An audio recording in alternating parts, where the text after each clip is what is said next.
Presidenti Amerikan Donald Trump i ka bërë thirrje Izraelit të ndalojë menjëherë bombardimet në rripin e Gazës, pasi Hamasi ka pranuar pjesën më të madhe të planit të tij për paqe. Bazuar në deklaratën e Hamasit, besoi se ata janë gati për një paqe të qëndrueshme. Izraeli duhet ndalojë bombardimet menjëherë në mënyrë që pengjet të mund të lirohen në mënyrë të sigurt dhe të shpejtë, shtroi Trump në një postim në rrjetin Truth Social.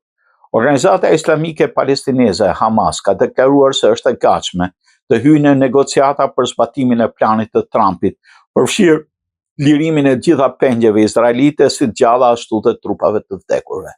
Megjithatë, grupi theksoi se disa pika kyçe kërkojnë diskutime të mëtejshme dhe garantimin e kushteve të përshtatshme në terren për zbatimin e marrëveshjes.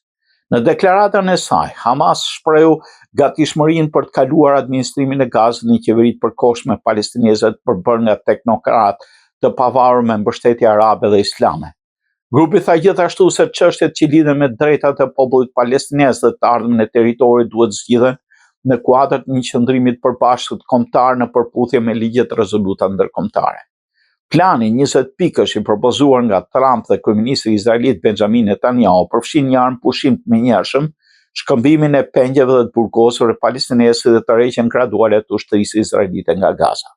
Ai parashikon gjithashtu çarmatosjen e Hamasit dhe krijimin e qeverie kalimtare palestineze, e cila do mbikëqyhet nga një organ ndërkombëtar.